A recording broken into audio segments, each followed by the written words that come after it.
blanc, c'est le plus imposant, le plus impressionnant.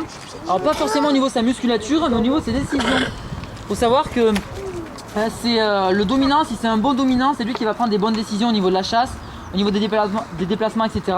Ça peut très bien arriver quelquefois que les décisions du dominant soient désapprouvées à l'unanimité par le groupe et que du coup il soit plus vraiment dominant et que ce soit le groupe en fait qui prenne, qui prenne les décisions en fait. Hein.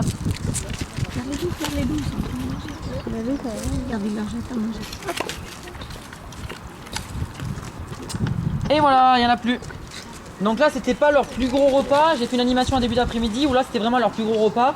Environ, ils ont 1,5 kg chacun. Donc faut savoir, c'est une espèce qu'on va pas pouvoir rentrer par contre elle tous les soirs. Alors comme je viens de vous parler là, que du coup ils vivent vraiment en communauté, en meute, si on devait les rentrer tous les soirs et les relâcher le lendemain matin ensemble, ils se reconnaîtraient plus. C'est vraiment l'anarchie, ce serait la guerre en fait.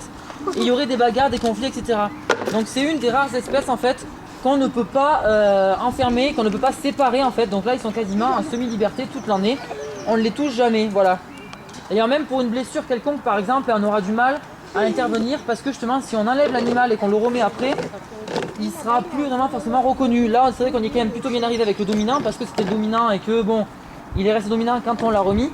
Maintenant si on enlève un dominé, déjà à la base c'est un dominé, donc quand on va le remettre il sera encore plus dominé puisque voilà, il aura pris l'odeur humaine, etc., l'odeur d'anesthésie, etc. Donc ce sera assez compliqué à ce niveau là de pouvoir le remettre après ultérieurement. Donc en général on n'y touche pas, on les laisse faire. Et vous voyez que même en n'y touchant pas, ils sont quand même assez beaux et assez, voilà, c'est quand même une meute qui est assez bien construite. Hein. Et justement il vaut mieux laisser faire comme ça que de devoir les séparer et que ce soit l'anarchie tous les jours. Hein. Voilà. Au niveau des chasses, hein, ça va se dérouler, donc voilà, c'est généralement voilà, les dominants qui vont être